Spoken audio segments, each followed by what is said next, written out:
Hello friends, welcome to you fitter techno channel. तो friends, हम लोग जो है 1000 टेक्निकल क्वेश्चन की सीरीज स्टार्ट किए थे। उस सीरीज का यह 20वां वीडियो है। इससे पहले हम लोग जो है 19 वीडियो में टोटल 450 क्वेश्चन को जो है कवर कर चुके हैं। यदि आपने उन वीडियो को नहीं देखा है तो हमारे चैनल में प्लेलिस्ट 1000 क्वेश्चन करके बनी हुई है, तो वहाँ पर जो है प्लेलिस्ट में जाकर आप उन सभी वीडियो को देख सकते हैं। चलिए आज की वीडियो को शुरू करते हैं, लेकिन उससे पहले यदि आप लोग चैनल में नए हैं और सब्सक्राइब नहीं किए हैं तो सब्सक्राइब जरूर कर लीजिए। और इसका पीडीएफ डाउनलोड करना चाहते हैं तो यहाँ पर स्क्रीन पर आपको हमारा व्हाट्सएप नंबर दिखाई दे रहा होगा। इस व्हाट्सएप नंबर में आप कांटेक्ट करिए और वहाँ पर पीडीएफ करके मैसेज करेंगे 1000 क्वेश्चन करके, तो आपको पीडीएफ मिल जाएगा, बशर्ते आपको वहाँ पर 200 का पेमेंट करना पड़ेगा। तो चलिए आज की वीडियो को स्टार्ट करते हैं। यहाँ पर 451 नंबर में क्या बोला गया है, which metal is very soft and heavy in seat metal work, यानी सीट मेटल के काम में कौन सी धातु नरम और भारी होती है। ऑप्शन मिल जाता है लेड, ब्लैक आयरन, एल्युमिनियम या फिर कॉपर सीट। तो यहाँ पर भारी की भी बात की गई है, सॉफ्ट एंड हैवी। तो लेड जो होता है यह सॉफ्ट भी होता है और हैवी भी होता है, भारी भी होता है, क्योंकि इसका यूज हम बैलेंसिंग वेट में करते हैं। क्लियर। नेक्स्ट क्वेश्चन में क्या बोला गया है यहाँ पर 452 में कि what is the purpose of drift in riveting operation. देखिए, ड्रिफ्ट दो तरह की होती है। एक होती है हमारी ड्रिल ड्रिफ्ट, जिससे हम ड्रिल को, सॉकेट को या फिर स्लीप को ड्रिल स्पेंडल से रिमूव करते हैं। दूसरी ड्रिफ्ट होती है हमारी रिवेटिंग ऑपरेशन में, रिवेटिंग में। तो उस रिवेटिंग वाले ड्रिफ्ट के लिए पूछा गया है कि रिवेटिंग ऑपरेशन में ड्रिफ्ट का उद्देश्य क्या है। ऑप्शन दे दिया गया है, पोजीशन द रिबिट, क्या रिबिट को पोजीशन में रखने के लिए, make metal to metal joint, धातु से धातु का जॉइंट बनाने के लिए, या फिर align the hole to be riveted, क्या रिबिट करने वाले छिद्र को एक साथ में, मतलब एक सीध में रखने के लिए, या फिर prevent damage to rivet head, क्या रिबिट के सिर को, हेड को नुकसान से बचाना। तो ये तो डाली का काम होता है। क्लियर। तो यहाँ पर जो राइट आंसर हो जाएगा 452 का, यानी रिबिट का पर्पज जो है वह क्या है, align the hole to be riveted, यानी रिबिट करने वाले छिद्र को जो पहले से है तो उसको एक सीध में करना। यहाँ पर सी ऑप्शन 452 का आपका राइट आंसर हो जाएगा। नेक्स्ट क्या बोला गया है 453 नंबर में कि which rivet is used to avoid the projection of rivet head, rivet सिरे को प्रक्षेपण से बचाने के लिए किस रिबिट का उपयोग किया जाता है। तो उस कंडीशन में हम काउंटर संक हेड रिबिट का यूज करते हैं। जब रिबिट के हेड का प्रोजेक्शन जो है उसको अवॉइड करना हो, मतलब ऐसा चाहिए कि हमारे पार्ट से बाहर उसका हेड ना निकला रहे, तो उस कंडीशन में हम काउंटर संक हेड रिबिट का यूज करते हैं। नेक्स्ट बोला गया है, which sheet metal withstand contact with water and export to weather, यानी कौन सी धातु की सीट पानी और मौसम के संपर्क को झेल सकती है। यानी कौन सी ऐसी धातु की सीट है जो पानी से इफेक्टेड नहीं होती, या फिर कहें कि मौसम के प्रभाव से इफेक्टेड नहीं होती, वह कौन सी सीट है। Black iron, copper seat, stainless seat, या फिर गैल्वेनाइज्ड आयरन। तो क्या राइट आंसर हो जाएगा आपका, गैल्वेनाइज्ड आयरन की सीट जो होती है ये क्या होती है, ये पानी से या फिर मौसम के प्रभाव से इफेक्टेड नहीं होती है, इसमें कोई भी प्रभाव नहीं पड़ता। नेक्स्ट पूछा गया 455 नंबर में कि which ore is use to extract zinc, यानी जस्ता निकालने के लिए किस अयस्क का उपयोग किया जाता है। क्या बॉक्साइट का यूज करते हैं, बॉक्साइट से हम एल्युमिनियम निकालते हैं, गैलेना से हम सीसा निकालते हैं, कैसिटेराइट और कैलेमाइन, दो ऑप्शन बचते हैं। तो देखिए, जिंक जो होता है हमारा किससे निकाला जाता है, कैलेमाइन से निकाला जाता है।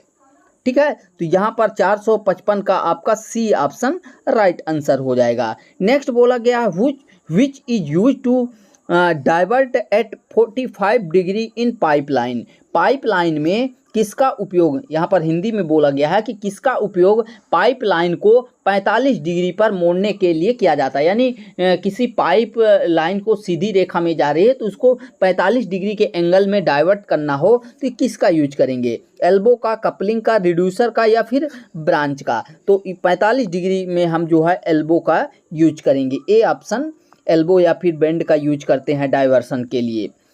नेक्स्ट क्या बोला गया है 457 नंबर में यहाँ पर कि what is the flash point of general purpose machinery oil. यानी सामान्य प्रयोजन वाली मशीनों के तेल का जो फ्लैश पॉइंट होता है वह क्या है, मतलब कितने डिग्री होता है, 160 डिग्री सेल्सियस, 196 डिग्री सेल्सियस, 210 या फिर 204। क्या राइट आंसर होगा 457 का, तो 160 डिग्री सेल्सियस होता है।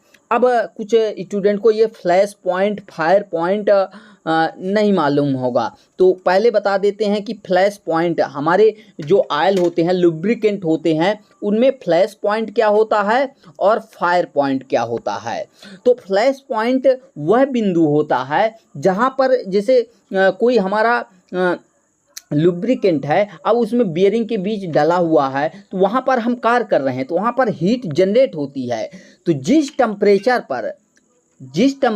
पर हमारा क्या लुब्रिकेंट वाष्प में बदलने लगता है वह फ्लैश पॉइंट कहलाता है। क्या, जब हमारा लुब्रिकेंट जिस टेम्परेचर पर जाकर वाष्प में बदलने लगता है तो वह पॉइंट यानी वह टेम्परेचर उस लुब्रिकेंट का जो है फ्लैश पॉइंट कहलाएगा। जबकि फायर पॉइंट लुब्रिकेंट का वह तापमान होता है जहाँ पर हमारा लुब्रिकेंट यानी उसमें एक जनरली हीट जनरेट होती है, तो जिस टेम्परेचर पर जाकर हमारा लुब्रिकेंट क्या है कि आग पकड़ लेता है वो कहलाता है फायर पॉइंट। और ये सभी का लगभग अलग होता है, मतलब फायर पॉइंट अलग होता है, फ्लैश पॉइंट अलग होता है। फ्लैश पॉइंट फायर पॉइंट से हमेशा 29 डिग्री, कई बुकों में आपको 30 डिग्री मिल जाएगा, तो इतना कम होता है। ठीक है, तो यहाँ पर बोला गया कि जो सामान्य पर्पज वाली मशीनें होती हैं उनका फ्लैश पॉइंट, उनमें जो लुब्रिकेंट यूज होता है, what is the flash point of general purpose machinery oil. यानी जो सामान्य प्रयोजन वाली मशीनें होती हैं उनके जो ऑयल यूज होता है, लुब्रिकेंट यूज होता है, तो उसका फ्लैश पॉइंट कितना होता है, जनरली 160 डिग्री होता है। नेक्स्ट क्या बोला गया है, यहाँ पर थोड़ा सा आप लोगों को डिटेल से समझा रहे हैं। पिछले 1-2 वीडियो हमने जो है शॉर्टकट में आंसर की ओर डायरेक्टली फोकस किया, तो काफ़ी स्टूडेंट का कमेंट आया कि आप डिटेल से समझाइए, भले टाइम लग रहा है। तो अब हमने डिसाइड किया है कि टाइम लगे लेकिन सारे क्वेश्चन आपको क्लियर करना है। नेक्स्ट क्या बोला गया है 458 में कि what is the main advantage of toothed chain drive. जो हमारा दांतेदार चैन ड्राइव होता है उसका मेन लाभ क्या होता है, मुख्य लाभ क्या है, एडवांटेज पूछा गया है। What is the main advantage of tooth chain drive. तो टूथ वाले यानी दांतेदार चैन ड्राइव का मेन लाभ क्या है, पर्पज क्या। तो यहाँ पर ऑप्शन मिल जाता है increase the tension chain drive. क्या टेंशन चैन ड्राइव को बढ़ाना, यानी चैन ड्राइव का टेंशन बढ़ाना, या फिर provide noiseless and uniform drive. क्या शांत और यूनिफॉर्म ड्राइव प्रदान करना। तो एग्जैक्ट बी ऑप्शन आपका करेक्ट आंसर हो जाएगा। जो हमारा दांतेदार चैन ड्राइव होता है उसका मेन यही पर्पज होता है, मेन एडवांटेज यही होता है कि वो नॉइजलेस होता है और यूनिफॉर्म ड्राइव प्रदान करता है, इसमें स्लीपेज वगैरह नहीं होती है। बी ऑप्शन आपका राइट आंसर हो जाएगा। नेक्स्ट बोला गया है which valve is used for find control of flow in pipeline. Pipeline में प्रवाह के महीन नियंत्रण के लिए किस वाल्व का उपयोग किया जाता है। तो महीन कंट्रोल करने की बात की जाए, यानी यहाँ पर बोला गया है फाइन, यहाँ पर फाइंड नहीं होना चाहिए, fine control of flow in pipeline. तो उसके लिए हम नीडल वाल्व का यूज करते हैं। जैसा कि नाम से ही पता है नीडल यानी सुई, तो नीडल बाल्ब का यूज करते हैं। सी ऑप्शन 459 का राइट आंसर हो जाएगा। 460 में बोला गया है which tool is use to check the internal clearance of the bearing. किस उपकरण का उपयोग बियरिंग के आंतरिक अवकाश की जांच के लिए किया जाता है? क्या वहाँ स्टील रूल का प्रयोग करेंगे, फीलर गेज का, डेप्थ गेज का, या फिर बर्नियर कैलीपर? तो क्या राइट आंसर आपका हो जाएगा? बियरिंग के आंतरिक अवकाश यानी क्लियरेंस की जांच करने के लिए, internal clearance of the bearing की जांच करने के लिए हम किसका यूज करेंगे? फीलर गेज का, जो कि किस ऑप्शन में मिल जाता है? बी ऑप्शन में मिल जाता है। क्लियर। नेक्स्ट देखते हैं 461 नंबर में क्या बोला गया है, what is the radius size for short radius elbow. देखिए जो एल्बो होता है वो एक लॉन्ग रेडियस वाला होता है और एक शॉर्ट रेडियस वाला होता है। तो यहाँ पर पूछा गया कि जो शॉर्ट रेडियस वाला एल्बो है उसका रेडियस साइज क्या होगा? Equal to the bore, equal the bore of the pipe, या फिर 1/2, या फिर 3 टाइम, या फिर 2 टाइम। यानी पाइप के बोर का 2 गुना, 3 गुना, 1.5 गुना, या फिर उसके इक्वल। क्या राइट आंसर हो जाएगा? तो यहाँ पर हम जो है इक्वल रखते हैं, शॉर्ट वाले में इक्वल रखते हैं और लॉन्ग वाले में 1.5 गुना रखते हैं। ये दोनों आपको क्लियर होना चाहिए। राइट आंसर आपका ए ऑप्शन होगा। नेक्स्ट 62 नंबर में बोला गया है which cutting fluid is used for turning copper. Copper की टर्निंग के लिए कौन सा कटिंग फ्लूइड या फिर कटिंग तरल यूज किया जाएगा? तरल पदार्थ, ठीक है। तो कौन सा? Kerosene, mineral oil, soluble oil, या फिर लॉर्ड ऑयल? तो यहाँ पर कॉपर की टर्निंग के लिए बोला है, इसलिए क्या राइट आंसर हो जाएगा आपका? सोल्यूबल ऑयल हो जाएगा। बाकी एल्युमिनियम वगैरह के लिए हम केरोसिन का यूज करते हैं। Which cutting oil used in automatic lathe. Automatic lathe machine में कौन सा कटिंग, सॉरी यहाँ पर फीस लिखा हुआ है, ये मिस प्रिंट है, यहाँ पर होना चाहिए which cutting oil used in automatic lathe. Automatic जो स्वचालित प्रकार की लेथ होती हैं उनमें कौन सा कटिंग ऑयल यूज किया जाता है? Soluble oil, fatty oil, compound और ब्लेंडेड ऑयल, या फिर स्ट्रेट मिनरल ऑयल? क्या राइट आंसर हो जाएगा 463 का? सी ऑप्शन हो जाएगा, कंपाउंड और blended oil. C option right answer हो जाएगा। ऑटोमेटिक लेथ में ये यूज किया जाता है। नेक्स्ट बोला गया है which valve protect against excessive pressure in hydraulic system.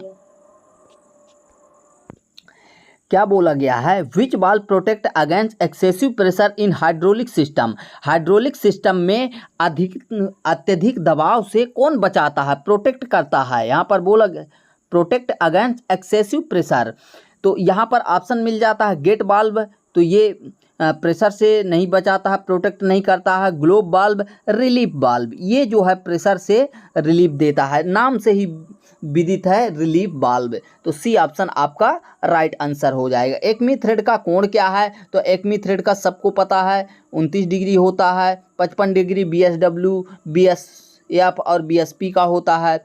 Next बोला गया which wire rope stand are twisted in opposite direction. विपरीत दिशा में किस रस्सी के तार मुड़ जाते हैं? रेगुलर ले रोप, रिजिड ले रोप, लैंड ले रोप, या फिर कंबाइंड ले रोप? क्या राइट आंसर हो जाएगा 466 का? तो यहाँ पर ए ऑप्शन में मिल जाता है रेगुलर ले रोप। देखिए रोप जो होती हैं, रस्सियाँ जो होती हैं, उनको मतलब गांठ बनाने की अलग अलग तरीके होते हैं, उनको घुमाने का यानी रस्सी बनाने का एक अलग अलग तरीका होता है। तो उसी में से पूछा गया है कि विपरीत दिशा में, दोनों को एक दूसरे के विपरीत दिशा में मोड़ना है, तो उसके लिए कौन सा? तो रेगुलर ले रोप हो जाएगा राइट आंसर। नेक्स्ट 467 नंबर में क्या बोला है? What is use for checking the horizontal and vertical level of A machine. किसी मशीन के क्षैतिज और ऊर्ध्वाधर सतहों की जांच के लिए क्या उपयोग किया जाता है? Mason level, block spirit level, simple spirit level या फिर प्रिसीजन स्पिरिट लेवल। तो देखिए यहाँ पर हॉरिजॉन्टल एंड वर्टिकल दोनों की बात की गई है, इसलिए हमारा ब्लॉक स्पिरिट लेवल जो है करेक्ट आंसर हो जाएगा, क्योंकि ये हॉरिजॉन्टल में भी रहता है और वर्टिकल में भी, दोनों में ये जो है बताता है। तो बी ऑप्शन आपका 467 का राइट आंसर हो जाएगा। 468 नंबर में बोला गया what is the material of sling hooks. Sling hook का सामग्री क्या है, किससे मतलब किस मटेरियल से बना होता है आपका स्लिंग हुक। ऑप्शन मिल जाता है low carbon steel, high carbon steel, high tensile steel या फिर मीडियम कार्बन स्टील। तो आपका राइट आंसर यहाँ पर हो जाएगा option number C, high tensile steel. Next बोला गया है 469 नंबर में कि which gauge indicates pressure valve above the atmospheric pressure. वायुमंडलीय दबाव के ऊपर कौन सा गेज दबाव वाल्व को इंगित करता है। Very very most important question है। ये क्वेश्चन कहाँ पर आया था, ये क्वेश्चन एमपी ITI TO में आया हुआ क्वेश्चन है। कब आया था, 2022-23 में जो एग्ज़ाम हुआ था उसमें ये क्वेश्चन पूछा गया था कि which gauge indicates pressure valve above the atmospheric pressure, यानी वायुमंडलीय दबाव के ऊपर कौन सा गेज दबाव वाल्व को इंगित करता है। Pressure gauge, temperature gauge, receiver gauge या फिर प्रिसीजन गेज। तो क्या राइट आंसर हो जाएगा 469 का ए ऑप्शन। वायुमंडलीय दबाव के ऊपर के दबाव को जो है प्रेशर गेज इंडिकेट करता है।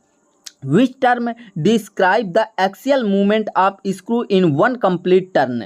कौन सा पद एक पूर्ण घुमाव में स्क्रू के अच्छी गति का वर्णन करता है, तो वह हमारा लीड करता है। क्या, लीड।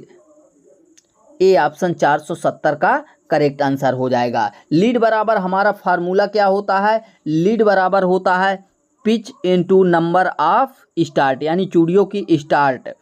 ठीक है, जैसे हमारा किसी चूड़ी का पिच मान लीजिए 2 मिलीमीटर है, कितना है, 2 मिलीमीटर है, लेकिन चूड़ी की पिच 2 मिलीमीटर है, लेकिन ये 3 स्टार्ट वाली चूड़ी है, यानी 3 मुंह वाली चूड़ी है। तो इसकी लीड क्या होगी, तो लीड क्या हो जाएगी, यानी एक कंप्लीट, यदि हम उस चूड़ी में जो नट बोल्ट फिट कर रहे हैं तो उसको एक कंप्लीट रेवोल्यूशन कराते हैं तो वो कितना मूवमेंट लेगा, तो वो कितना लेगा, 3 दूनाई 6, क्योंकि pitch into number of start है, तो पिच हमारा 2 मिलीमीटर है और नंबर ऑफ स्टार्ट 3 है, तो 2 तिहाई 6 मिलीमीटर हमारा होगा लीड।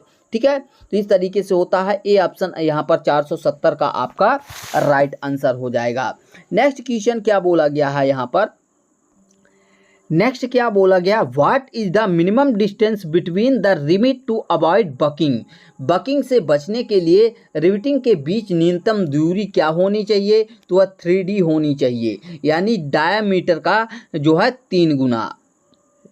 ठीक है, नेक्स्ट क्या बोला गया है, what is the purpose of hydraulic floor crane. Hydraulic crane का उद्देश्य क्या है, भार उठाने के लिए, भार को स्थानांतरित करने के लिए, भारी भार उठाने या संचालन करने के लिए। यहाँ पर 3 ऑप्शन आपको मिल जाते हैं, तो क्या राइट आंसर हो जाएगा यहाँ पर आपका C option, used on lever to lift और लेड हैवी लोड, यानी भारी भार उठाने या संचालन करने के, लिफ्ट या मतलब उठाने या एक जगह से दूसरे जगह ले जाने के लिए। 473 नंबर में बोला गया है मशीनों के लिए फाउंडेशन बोल्ट क्यों आवश्यक है। Why foundation bolts are essential to machine.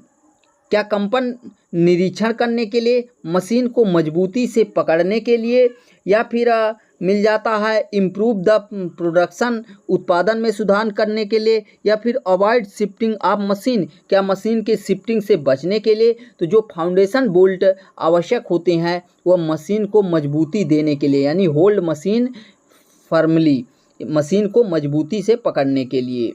Next क्या बोला गया है 474 नंबर में, which formula is use to calculate the pressure. Pressure की गणना करने का सूत्र क्या है, तो प्रेशर बराबर क्या होता है हमारा, force plus area, force upon area. तो बी ऑप्शन आपका राइट आंसर हो जाएगा। हमारा प्रेशर बराबर फार्मूला होता है फोर्स अपॉन एरिया। ठीक है, दबाव बराबर बल बटा एरिया यानी क्षेत्रफल। नेक्स्ट बोला गया 475 में, how the size of drill bit is measured. Drill bit का साइज कैसे मापा जाता है? तो ड्रिल बिट का साइज कैसे नापते हैं? Between flute, between the land, between web या फिर नेक डायमीटर। तो क्या राइट आंसर हो जाएगा? Between the land. हालांकि उसके मार्जिन टू मार्जिन होता है, लेकिन लैंड का ही भाग होता है मार्जिन। तो बी ऑप्शन यहाँ पर आपका ऑप्शन के अकॉर्डिंग जो है राइट आंसर हो जाएगा। नेक्स्ट क्वेश्चन क्या बोला गया है 476 नंबर में कि the radial depth of tooth below the pitch circle is called. किसी टूथ यानी दांत के पिच सर्कल के नीचे, पिच सर्कल जैसे जो पिच, ये आपका गियर हो गया और आपका ये पिच सर्कल हो गया, और इसके नीचे वाला का जो त्रिज्यी गहराई है वो क्या कहलाती है? अडेंडम, डिडेंडम, क्लियरेंस या फिर बैकलेस। तो आपका क्या कहलाएगा? डिडेंडम। रेडियल मतलब पिच सर्कल से नीचे की बात की जाए तो डिडेंडम, और ऊपर बात की जाए तो अडेंडम होता है। क्लियर होना चाहिए। 77 में बोला गया है the melting point of aluminium is. तो एल्युमिनियम का जो मेल्टिंग पॉइंट होता है वह 660 डिग्री होता है। 420 आपके जिंक का होता है, 1083 कापर का होता है, 327 लेड का होता है। तो सभी का आपको पता होना चाहिए। एल्युमिनियम का मेल्टिंग पॉइंट 660 होता है। नेक्स्ट बोला गया है 478 में कि tempering is the process of removing the property of. Tempering निम्नलिखित में से किस गुण को हटाने की प्रक्रिया है? तो टेम्परिंग से हम ब्रिटलनेस को जो है हटाते हैं और टफनेस को बढ़ाते हैं, क्योंकि टफनेस और ब्रिटलनेस एक दूसरे के एकदम अपोजिट होते हैं। जिस मटेरियल में ब्रिटलनेस रहेगी तो टफनेस कम रहेगी, यानी ब्रिटलनेस ज़्यादा रहेगी यदि, तो हमारी टफनेस क्या रहेगी? कम हो जाएगी। लेकिन यदि जिस मटेरियल में हमारे टफनेस ज़्यादा है तो उसमें ब्रिटलनेस कम हो जाएगी, यानी दोनों एक दूसरे का अपोजिट रहेंगे। ब्रिटलनेस बढ़ेगी तो टफनेस घटेगी, टफनेस बढ़ेगी तो ब्रिटलनेस घटेगी। यहाँ पर ब्रिटलनेस करेक्ट आंसर हो जाएगा। हम टेम्परिंग से ब्रिटलनेस को घटाते हैं और टफनेस को बढ़ाते हैं। 479 नंबर में बोला गया है which formula is use to calculate the absolute pressure. निरपेक्ष दबाव की गणना करने के लिए किस सूत्र का यानी फार्मूले का उपयोग किया जाता है? तो यहाँ पर एब्सोल्यूट प्रेशर आपको कैलकुलेट करना है, तो उसके लिए फार्मूला यहाँ पर आपको बताना है। तो यहाँ पर बी ऑप्शन में मिल जाता है atmospheric pressure plus gauge pressure बराबर आपका एब्सोल्यूट प्रेशर आ जाएगा। क्या? एब्सोल्यूट प्रेशर बराबर हमारा atmospheric pressure plus gauge pressure कर देंगे तो आपका एब्सोल्यूट प्रेशर आ जाएगा। नेक्स्ट क्या बोला गया है 480 नंबर में बोला गया है what is the helix angle of general purpose drill. General purpose drill का जो हेलिक्स एंगल होता है वह 27.5 डिग्री होता है। ये आपको क्लियर होना चाहिए। 481 नंबर में बोला गया है विच pressure value is read through pressure gauge. Pressure gauge के माध्यम से किस दबाव मान को पढ़ा जाता है? तो अभी इसी से रिलेटेड पीछे हम 8-10 क्वेश्चन पीछे जो है क्वेश्चन को कवर करते आ चुके हैं। तो हम प्रेशर गेज से क्या माप सकते हैं? किस दबाव को के मान को जो है प्रेशर गेज से पढ़ा जाता है? तो वहाँ पर एटमॉस्फेरिक प्रेशर को जो है मापा जाता है। जैसे यहाँ पर पढ़ा जाता है, जैसे अभी यही क्वेश्चन था। नेक्स्ट क्या बोला गया है what causes loud noise in the tap in turned on. क्या चालू होने पर नल में तेज आवाज़ होती है, मतलब क्यों होती है? क्या रीजन हो सकता है? यहाँ पर ऑप्शन आपको मिल जाता है स्पेंडल बेंड, क्या हमारा स्पेंडल मुड़ गया है इसलिए ज़ोर ज़ोर से आवाज़ आ रही है? स्पेंडल थ्रेड बर्न आउट, क्या हमारी स्पेंडल की जो चूड़ी है वो घिस गई है? या फिर स्टफिंग बॉक्स पैकिंग ड्राई, क्या हमारे स्टफिंग बॉक्स की पैकिंग सूख गई है? या फिर बाल्ब लूज ऑन स्पेंडल, क्या हमारा बाल्ब जो है मतलब बाल्ब में स्पिंडल लूज है, तो एग्जैक्ट डी ऑप्शन आपका राइट आंसर हो जाएगा। 482 है, तो डी ऑप्शन आपका राइट आंसर हो जाएगा। नेक्स्ट क्वेश्चन क्या बोला गया है, which coolant oil is emulsified with water. कौन सा शीतलक तेल पानी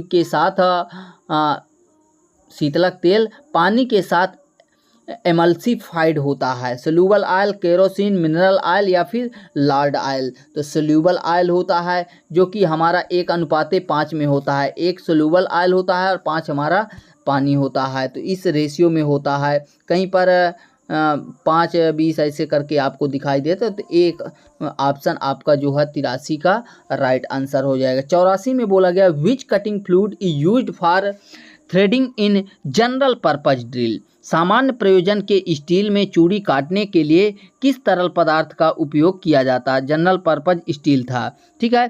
तो सामान्य प्रयोजन के स्टील में चूड़ी कटिंग करना है, तो इस प्रकार में हम कौन से तरल पदार्थ का यूज करेंगे, तो वहाँ पर soluble oil, Lord oil, kerosene या फिर ड्राई। क्या राइट आंसर हो जाएगा 484 का, लॉर्ड ऑयल यूज करेंगे सामान्य प्रयोजन के लिए। नेक्स्ट क्या बोला गया, which part of A reamer is designed for the removal of chips. एक रीमर का कौन सा भाग चिप्स को निकालने के लिए डिजाइन किया गया है। तो चिप्स को निकालना और कटिंग फ्लूइड को पॉइंट तक पहुंचाना हमारे फ्लूइड्स का वर्क होता है। तो यहाँ पर 485 का बी ऑप्शन आपका राइट आंसर हो जाएगा। 486 नंबर में यहाँ पर बोला गया है कि what is the colour of soluble oil mixed with water. Soluble oil का रंग कौन सा होता है जिसे पानी में मिलाया जाता है। तो सोल्यूबल ऑयल का जो रंग होता है वह कैसा होता है, वाइट होता है। ए ऑप्शन में वाइट मिल जाता है, A option he right answer हो जाएगा। आपके सोल्यूबल ऑयल का जो कलर होता है वह वाइट होता है। 487 में बोला गया है which type of lock washer used with flat और oval type head screw. Flat या ओवल टाइप हेड स्क्रू के साथ किस प्रकार के लॉक वाशर का उपयोग किया जाता है। External type, internal type, counter संक टाइप या फिर इंटरनल एंड एक्सटर्नल टाइप। तो देखिए फ्लैट और ओवल टाइप का हेड स्क्रू वाला है, ठीक है। तो उसके साथ हम किस लॉक वाशर का यूज करेंगे ये हमसे पूछा गया है, तो हम काउंटर संक टाइप का यूज करेंगे। नेक्स्ट बोला गया which is the property of the oil catches fire and continuous to be in flame. तेल का वह कौन सा गुण है जो आग पकड़ता है, आज नहीं, यहाँ पर मिस प्रिंट है, आग पकड़ता है और लगातार जलता रहता है। तो वह हमारा होता है फायर पॉइंट, जो कि हम आज की वीडियो के पहले क्वेश्चन में ही आपको क्लियर कर चुके हैं। तो 488 का बी ऑप्शन राइट आंसर हो जाएगा। नेक्स्ट क्या बोला गया है 489 नंबर में कि what is the unit of pressure in SI unit. SI इकाई में प्रेशर की इकाई क्या है। जो एसआई यूनिट होती है उस पद्धति में, एसआई पद्धति में हमारे यूनिट मतलब प्रेशर की, दबाव की यूनिट क्या होगी, किलोग्राम, पास्कल, पाउंड या फिर मीटर। तो क्या राइट आंसर हो जाएगा 489 का बी ऑप्शन, पास्कल। कितने पास्कल का प्रेशर लग रहा है। What is the reason for rough hole in drilling. Drilling में खुरदरा होल होने का कारण क्या है। अनइक्वल पॉइंट थिनिंग, क्या पॉइंट की जो मोटाई है वह अनइक्वल है यानी बराबर नहीं है। Drill point not in centre, क्या ड्रिल हमारा केंद्र में नहीं है ड्रिल का point. Clearance angle is incorrect, drill cutting edge are not sharp, यानी जो ड्रिल का कटिंग एज है वह तीखा नहीं है। या फिर क्लियरेंस एंगल इज इनकरेक्ट है, यानी आपके ड्रिल का क्लियरेंस एंगल गलत है इस वजह से। तो क्या राइट आंसर हो जाएगा, drill cutting edge are not sharp. यदि हमारे ड्रिल का कटिंग एज शार्प नहीं होगा तो वहाँ पर प्रॉपर तरीके से कटिंग नहीं हो पाएगी, जिससे ड्रिल हमारा खुरदुरा होल बनाएगा, रफ होल बनाएगा। नेक्स्ट 491 में बोला गया है how many type of test mineral are available in geometrical test. ज्यामितीय परीक्षण के लिए कितने प्रकार के टेस्ट मिनरल उपलब्ध होते हैं? तो कितने प्रकार के? 2 प्रकार के। Which system the wick feed lubrication is categorised, यानी जो हमारा वीक फीड स्नेहन की विधि होती है वह किस प्रणाली के अंतर्गत जो है संबंधित है? Hand feed, force feed, specialist feed या फिर ग्रेविटी फीड। तो हमारी जो वीक फीड होती है तो वो किसके अंतर्गत आती है? वह हमारी किसके अंतर्गत आ जाएगी? यहाँ पर ग्रेविटी फीड के अंतर्गत आएगी वीक फीड, नाम से ही है। नेक्स्ट 493 में बोला गया है which property states that the temperature of the lubricant is able to flow freely foil poured, यानी कौन सा गुण यह बताता है कि स्नेहक का तापमान डालते समय स्वतंत्र रूप से प्रवाह करने में सक्षम है? क्या वह आयलनेस होता है, fire point, pour point, flash point? क्या राइट आंसर हो जाएगा? तो यहाँ पर सी ऑप्शन में मिल जाता है पोर पॉइंट, नाम से ही यहाँ पर देखिए मिला हुआ है। Which term is a metric unit of pressure equal to 1 lakh pascal, यानी 1 लाख पास्कल के बराबर दबाव की एक मैट्रिक इकाई के लिए कौन सा है? तो वह कौन सा होता है? यहाँ पर मिल जाता है आपको सी ऑप्शन में एक बार बराबर होता है हमारा 1 लाख पास्कल। नेक्स्ट 495 नंबर में बोला गया है what is the reason if the drill hole is larger than the drill size, यानी बोला गया कि यदि ड्रिल का छिद्र ड्रिल आकार से बड़ा है तो क्या कारण हो सकता है? Drill is not sharp, feed rate is too high, cutting speed is too high या फिर unequal angle of cutting edge. तो यहाँ पर डी ऑप्शन ही हो जाएगा कि unequal angle of cutting edge. Cutting edge के दोनों मतलब जो कटिंग एज है उसका इक्वल एंगल नहीं है, असमान है। नेक्स्ट बोला गया what is the purpose of 1 minute बोला गया है what is the purpose of using lubricant, स्नेहक का उपयोग करने का उद्देश्य क्या है? ऑप्शन मिल जाता है आप लोगों को प्रिवेंट बियर, बी ऑप्शन में इंक्रीज फ्रिक्शन यानी फ्रिक्शन को, घर्षण को बढ़ाना, या फिर सी ऑप्शन में आपको दिया गया है इंक्रीज द लोडिंग कैपेसिटी, क्या लोडिंग क्षमता को बढ़ाना, या फिर डी ऑप्शन में मिल जाता है increase the speed of moving element, क्या बढ़ते तत्वों की गति को बढ़ाना। क्या राइट आंसर हो जाएगा 496 नंबर का? तो ए ऑप्शन में भी मिल जाता है कि घिसने से रोके यानी प्रिवेंट बियर। नेक्स्ट क्वेश्चन में बोला गया है how the low speed gear is lubricated, कम गति वाले गियर को कैसे स्नेहित किया जाता है? क्या ऑयल पंप द्वारा किया जाता है, स्पेशलिस्ट टाइप द्वारा किया जाता है, ग्रेविटी फीड द्वारा, या फिर ऑयल कैन और ब्रश द्वारा?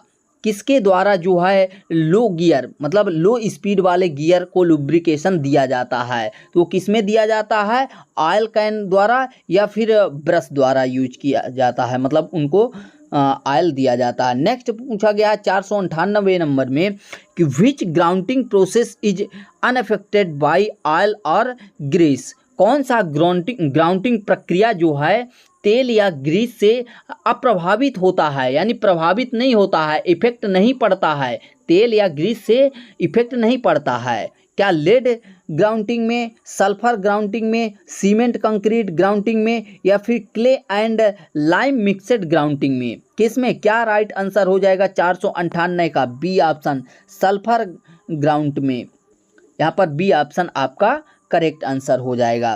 नेक्स्ट बोला गया है what is the value of bar in metric unit of pressure, metric pressure की मीट्रिक इकाई में बार का मान क्या है? 1 किलोग्राम पर मिलीमीटर स्क्वायर, या फिर 1 किलोग्राम पर सेंटीमीटर स्क्वायर, या फिर सी ऑप्शन में मिल जाता है 1 किलोग्राम पर मीटर स्क्वायर, या फिर डी ऑप्शन में दिया है 1 किलोग्राम पर डेसीमीटर स्क्वायर? क्या राइट आंसर हो जाएगा? बी ऑप्शन 1 किलोग्राम पर सेंटीमीटर स्क्वायर। नेक्स्ट एंड आज की लास्ट क्वेश्चन क्या बोल रहा है, what is the term the top surface joining the two side of A thread. चूड़ी के दोनों सतहों में से जुड़ने वाली शीर्ष सतह को क्या कहते हैं।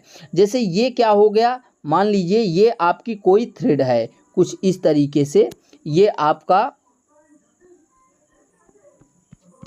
सॉलिड भाग हो गया और यहाँ पर थ्रेड बनी हुई है, तो ये वाला क्या हो जाएगा, ये वाला आपका शीर्ष सतह कहलाएगा। लेकिन वहीं पर ये वाला भाग क्या कहलाएगा, ये बॉटम सतह कहलाएगी। तो क्वेश्चन में बोला गया है कि चूड़ी के दोनों सतहों में से एक सरफेस ये और एक सरफेस ये, तो दोनों सतहों में से जुड़ने वाली शीर्ष सतह को यानी इस वाले पॉइंट को क्या कहा जाता है, तो इसको हम क्या बोलते हैं, क्रेस्ट यानी शिखर, और नीचे वाले को क्या बोलते हैं, रूट यानी जड़। तो यहाँ पर हमारा 500 का बी ऑप्शन आपका राइट आंसर हो जाएगा। तो दोस्तों इस वीडियो में हम लोगों ने 50 क्वेश्चन को कवर कर लिया, टोटल आपके 500 क्वेश्चन हो गए और नेक्स्ट 500 क्वेश्चन आप लोगों को 30 तारीख के पहले 30 सितंबर के पहले आप लोगों को कंप्लीट करा देंगे। अभी हम यहाँ पर 50 क्वेश्चन का वीडियो अपलोड किए हैं। नेक्स्ट पार्ट जो अपना 21 नंबर का क्लास होगा उसमें हम लोग जो है 100